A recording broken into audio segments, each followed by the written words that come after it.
I was his best man, ready to celebrate. Then the bride walked in, and my past came crashing back. She left me broken once, and now she was marrying my best friend.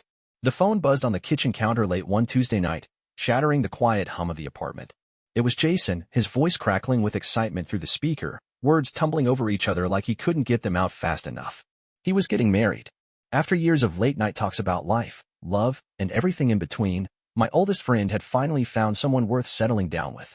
The news hit like a jolt of adrenaline, warm, electric, the kind of happiness that spreads through your chest before you even realize it. He wanted me to be his best man. Me, the guy who'd stood by him through every breakup, every bad decision, every wild night that ended with us laughing until dawn.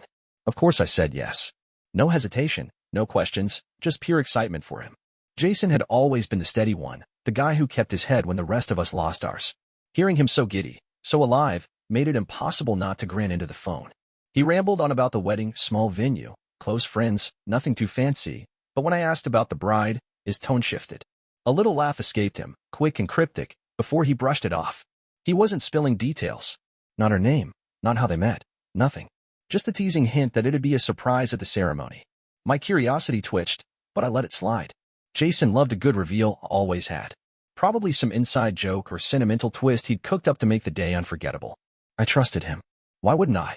The call ended with plans to meet up soon, hash out best man duties, maybe grab a beer for old time's sake. Hanging up, the apartment felt quieter than before, but the buzz of his news lingered. I pictured him pacing his living room, grinning like an idiot, imagining the moment he'd see her walk down the aisle.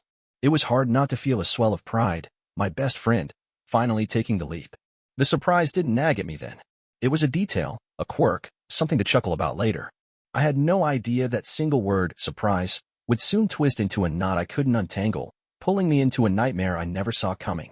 For now, it was just a phone call. A promise. A beginning. But the weight of what was ahead was already creeping closer, unnoticed, like a shadow stretching across the floor. The weeks after Jason's call flew by in a blur of excitement and planning. Shopping for a suit became the first mission. The store smelled of crisp fabric and leather, racks of dark jackets stretching out under bright lights. Fingers brushed against wool and silk until settling on a sharp charcoal number, simple, classic, perfect for standing beside my best friend on his big day. Fitting it in the mirror brought a surge of anticipation. This was real. Jason was tying the knot, and I'd be right there, holding the rings, cracking a toast, watching him step into this new chapter.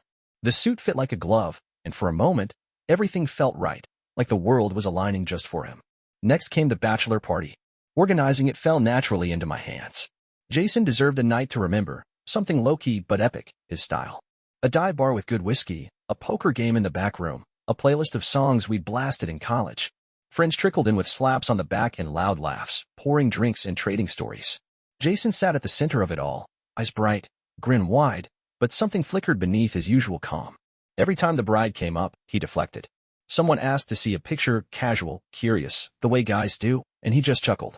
She's shy, he said, brushing it off with a sip of his drink. Another round later, someone pressed again, and he leaned into the mystery. Wanted to keep the intrigue alive until the wedding, he insisted, voice playful but firm. I started to me then, like he was testing if I'd push. I didn't. The room buzzed with laughter, cards slapped the table, and the moment passed. But that flicker stuck with me. Walking home later, the cool night air biting at my face, his evasiveness not a little deeper. No name, no photo, just vague hints, and that word, surprise, hanging in the air. It wasn't suspicion yet, just an itch I couldn't scratch. Jason had always been private, the type to hold his cards close. Maybe she really was shy. Maybe he'd met her somewhere unexpected, and the story was too good to spoil early. The suit hung in my closet now, pressed and ready. The party had been a hit. Everything was on track. Still, as the wedding day crept closer, that itch grew quiet, persistent, whispering that something wasn't adding up. I shoved it down. This was Jason. My brother in all but blood. Whatever he was hiding, it'd be worth the wait. Or so I thought. The truth was already coiling tighter, waiting to strike. The morning of the wedding dawned crisp and clear, sunlight slicing through the curtains like a promise of something perfect. Nerves hummed under my skin as I slipped into the suit, fingers fumbling with the tie until it sat just right. The venue wasn't far, a quaint little chapel tucked between rolling hills, the kind of place that felt timeless. Driving there, the road stretched out quiet and empty, giving my mind too much room to wander. Jason's cryptic hints played on repeat, that laugh of his echoing in my head. The surprise. The intrigue. It'd be fine, I told myself. Whatever he had planned, it'd make sense soon. Tires crunched gravel as I pulled into the lot, the chapel looming ahead, doors propped open, soft music spilling out. Guests milled around, faces familiar and warm, shaking hands, trading smiles. Everything felt right. Inside, the air buzzed with last-minute chaos, flowers being adjusted, chairs shuffled, Jason pacing near the altar. He caught my eye and grinned, clapping me on the shoulder, looking every bit the groom. Radiant. Steady. I fell into best man mode, checking the rings, smoothing his nerves, keeping the clock in sight. The ceremony was minutes away. Guests settled into pews, the organ hummed to life, and my chest tightened with that strange mix of pride and adrenaline. Jason took his spot, facing the aisle, and I stood beside him, scanning the room. Then it happened. The doors at the back creaked open, and she stepped in. Emily. My Emily. The world tilted, air rushing out of my lungs like I'd been punched. 2 years ago, she'd vanished, gone in the night with $5,000 I'd scraped together, money she swore was for her dying mother. A lie that left me gutted, broke, picking up pieces she'd shattered. Now here she was, in a white dress, veil trailing behind her, walking toward Jason. My Jason. Her eyes flicked up, met mine, and the color drained from her face. She froze mid-step, just for a heartbeat, before forcing her gaze forward. My pulse hammered, loud and hot, drowning out the music. This wasn't a surprise. This was a collision.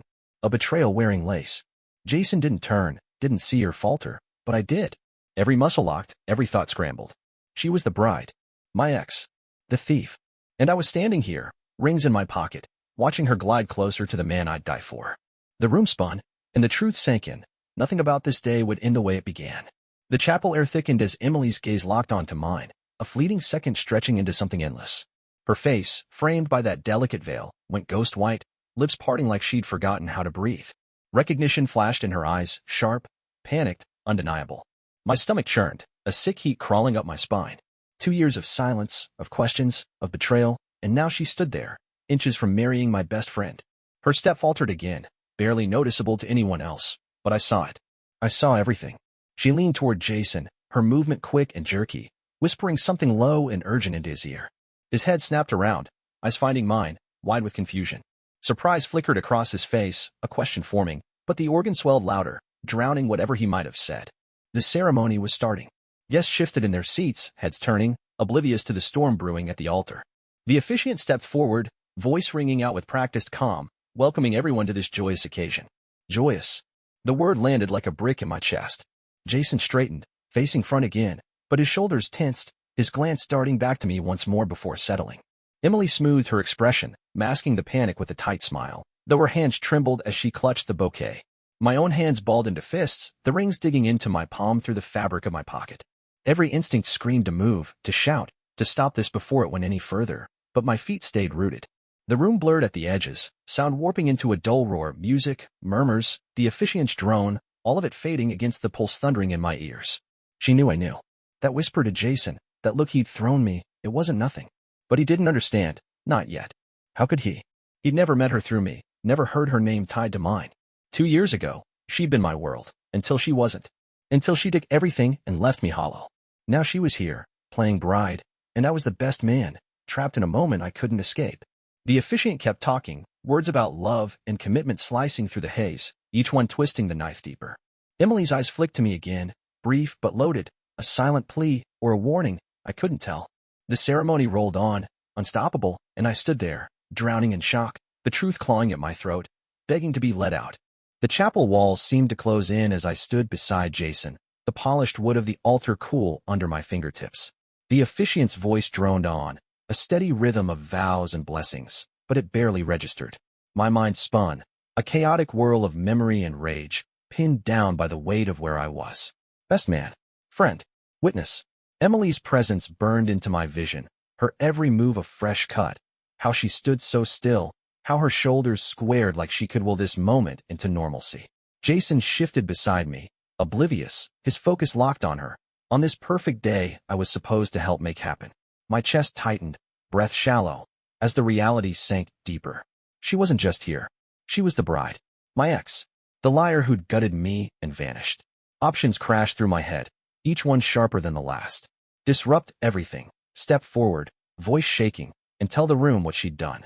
$5,000, a sob story about her mother, a trail of lies that ended with me alone, broke and broken. The thought of it surged hot and fierce, fingers twitching to grab the microphone, to shatter this charade before Jason signed his life to her. But then there was him, my best friend, the guy who'd been there when I had nothing left to give. Could I ruin this for him? Humiliate him in front of everyone he loved? All because of her? Or stay silent, swallow the truth, let it fester, let him marry her and figure it out later, when the fallout wouldn't be my fault? Neither felt right. Neither felt possible. The officiant's words blurred into noise, my pulse a relentless hammer against my ribs. Then it hit me, the lifeline. That moment in every ceremony, the one they always played up in movies. Does anyone know a reason why these two can't be married? It was coming. A chance to speak, clean and sanctioned, no chaos, no shouting. I could wait, hold this boiling mess inside until the question dropped, then let it out calm and clear. My eyes flicked to Emily. She stared straight ahead, but the tension in her jaw betrayed her. She knew I was a bomb ticking down. Jason adjusted his stance, glancing at me with a faint smile, trusting, steady. Guilt clawed at me, but so did anger. I'd wait. I'd listen. And when that moment came, I'd decide, truth or silence. The choice loomed, heavy and inevitable, as the ceremony marched on, pulling me closer to the edge. The officiant's voice rolled on, each word dragging the ceremony closer to that pivotal question.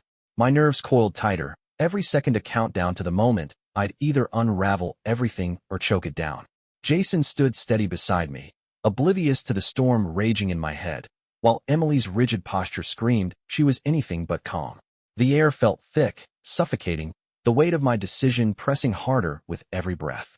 Then, just as the officiant paused to flip a page in his book, teetering on the edge of that fateful line, Emily's hand shot up.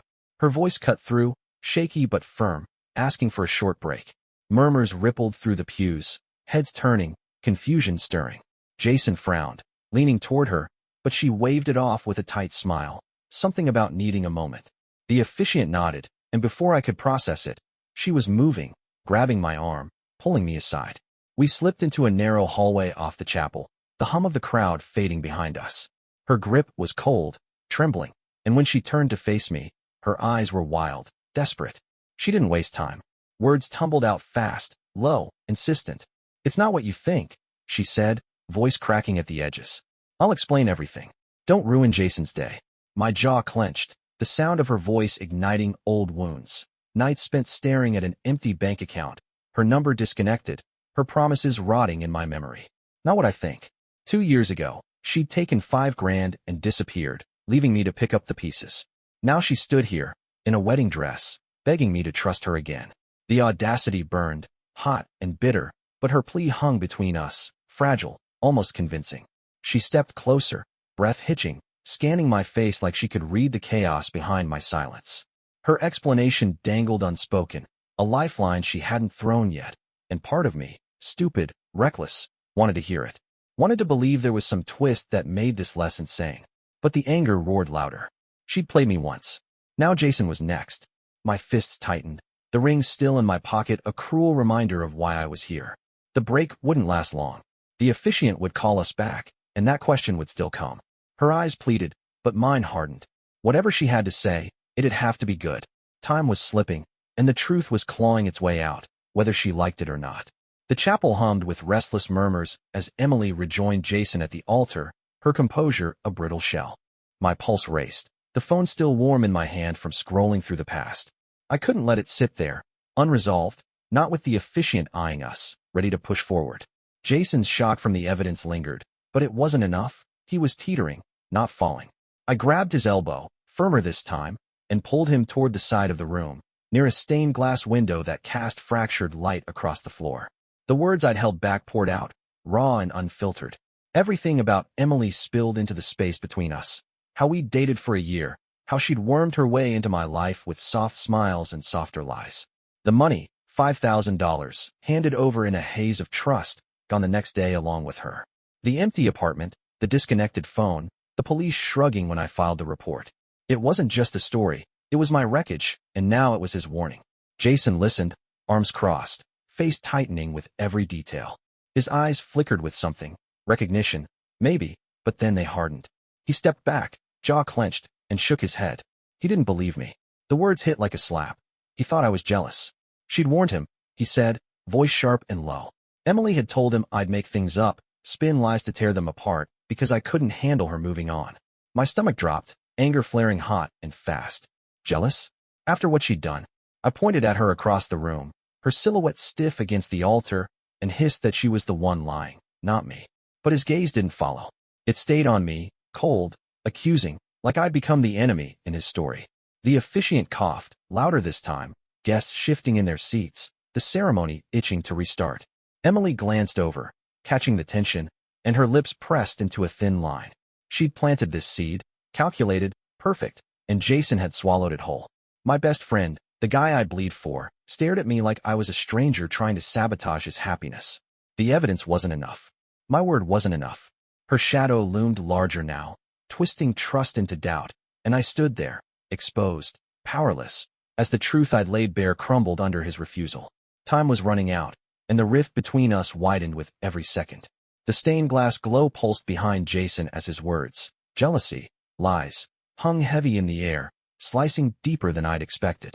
His disbelief stung, but it wasn't the end. I couldn't let it be.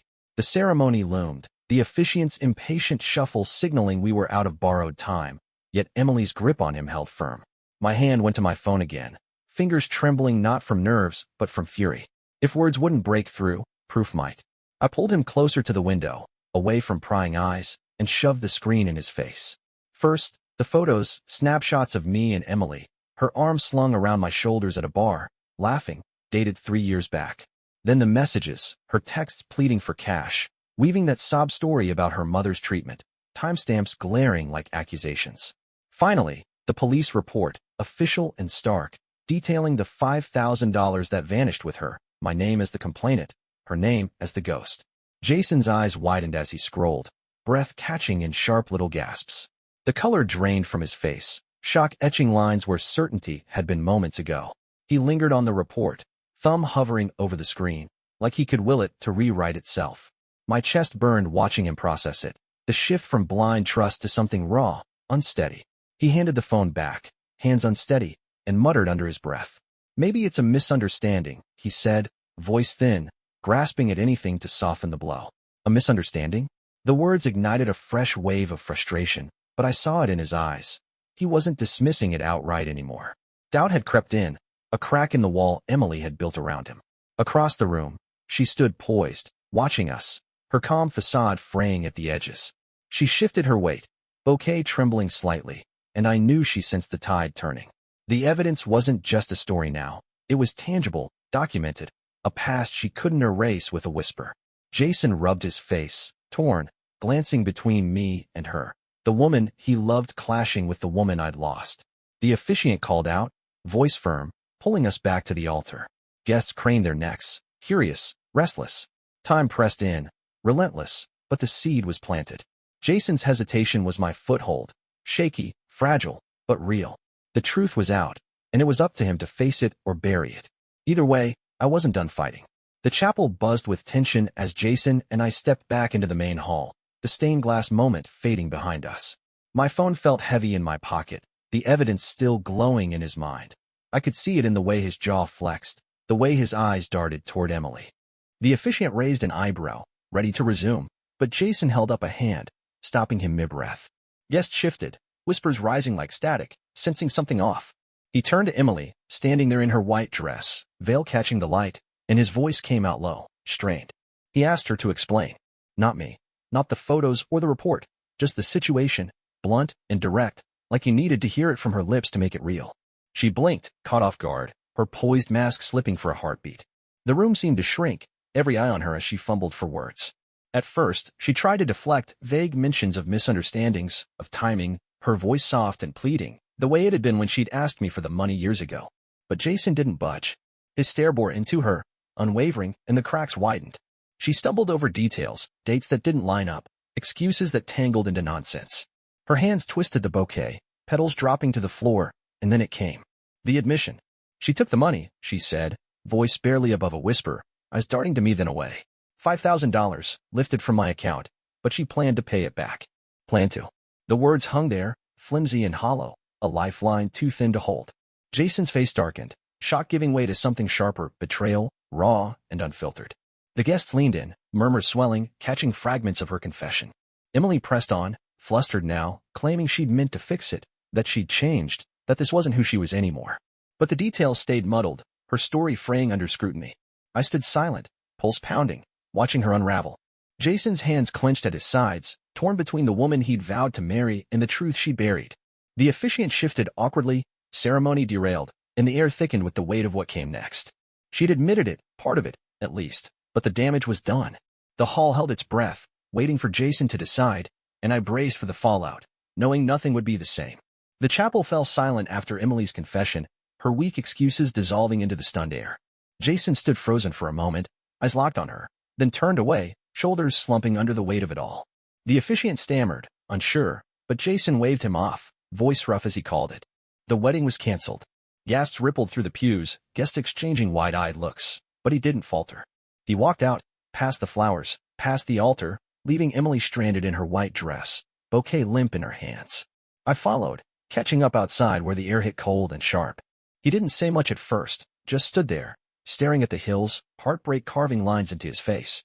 Then he turned to me, eyes glassy, and thanked me. Grateful, he said, for stepping in, for showing him before it was too late. But the gratitude came wrapped in pain, a jagged edge that cut us both. A month later, the dust hadn't fully settled, but word trickled back through mutual friends. Emily was engaged again, some guy in a neighboring city, another mark, another story. The news landed bitter, a twisted echo of what she'd done to me, to Jason. It proved what I'd known, she hadn't changed, just moved on to the next game. Jason took it hard, retreating into himself, but he was healing, piece by piece, leaning on me like old times. Meanwhile, I dug into the past she'd left me with, filed a fraud claim, hauled out the old police report, the messages, every scrap of proof I'd kept. The court moved slow, but steady, her admission at the wedding tipped the scales. When the ruling came, financial compensation hit my account, $5,000 plus interest, a cold victory that closed a wound without erasing the scar. Life shifted after that. Jason and I rebuilt, nights at the bar turning quieter, deeper, trust mending in the cracks. Emily faded, a shadow chased off by the light of what we'd survived. The money was back, the truth was out, and the future stretched ahead, bruised but ours. The chapel, the dress, the chaos, it all receded into memory, a story we'd tell someday, maybe even laugh about. For now, it was enough to stand together, unbroken, knowing we'd face the worst and come through. The consequences had reshaped us, but they hadn't won. Not this time.